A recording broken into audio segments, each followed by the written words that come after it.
पतंजलि योग सूत्र के पहले पाद का 7वां सूत्र। प्रत्यक्षानुमानागमः प्रमाणानि। प्रत्यक्ष अनुमान आगम प्रमाणानि, यानी 3 प्रमाण होते हैं, प्रमाण बताए गए हैं। प्रत्यक्ष जो प्रत्यक्ष यानी जो सामने दिखाई देता है, जो दृश्य है।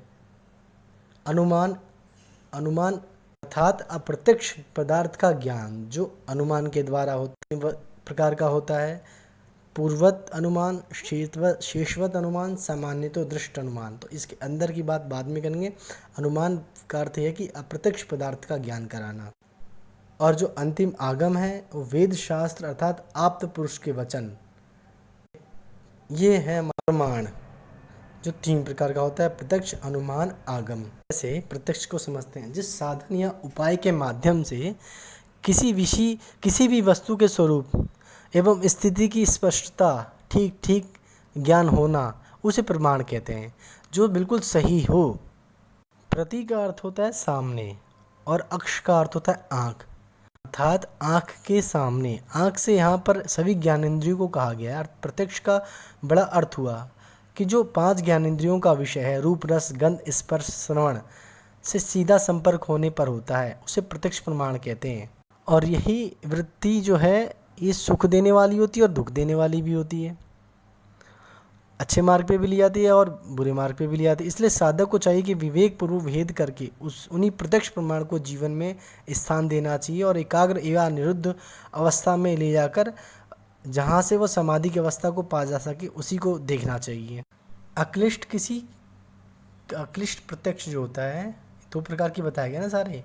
तो अक्लिष्ट प्रत्यक्ष मानते हैं, जो अक्लिष्ट होता है वो किसी को सेवा करते हुए, भगवान की सेवा करते हुए देखना, अच्छा संगीत सुनना, भजन सुनना, ये अच्छे कार्य को करना, परोपकार इत्यादि कार्य को करना, वो अक्लिष्ट हैं, अच्छी हैं आपके लिए। अक्लिष्ट क्या है? किसी की हिंसा को देख लेना, कोई गलत चीज़ देख लेना, गलत चीज़ सुन लेना, वो तामसिक चीज़ें होती हैं जो क्लिष्ट है, जिनका रुकना ही ठीक है। प्रत्यक्ष प्रमाण जो होता है बुद्धि, मन और इंद्रियों के जानने में आने वाले जितने भी पदार्थ हैं, उनका अंतःकरण और इंद्रियों के साथ बिना किसी व्यवधान के संबंध होने से, या जो भ्रांति संसरहित ज्ञान होता है, वो प्रत्यक्ष अनुभव से होने वाली प्रमाण वृत्ति है। इसका मूलतः उद्देश्य ये कहने का कि आप जो अपने इंद्रियों के द्वारा सुनकर, देखकर, जानकर, महसूस करके जो ज्ञान जो जानते हैं, अच्छे और बुरे, वो आपकी प्रत्यक्षीकरण होता है। अनुमान मैंने बताया 3 प्रकार का होता है। पूर्वत अनुमान, शेषवत अनुमान और सामान्य तो दृष्ट अनुमान। किसी प्रत्यक्ष दर्शन के सहारे युक्तियों द्वारा जो अप्रत्यक्ष पदार्थ के स्वरूप का ज्ञान होना, जो नहीं है उसका ज्ञान होना, यानी पहले आपने देखा और अनुभव किया है तब, वह अनुमान से होने वाली प्रमाण वृत्तियाँ हैं। जो एक वृत्ति है, जैसे धूम को देखकर अग्नि की विद्यमानता का होना, यानी धुएं को देख करके ये जानना कि हाँ शायद अग्नि जली होगी तभी धुआं निकलता है, क्योंकि आपने पहले भी ऐसा कुछ देखा है।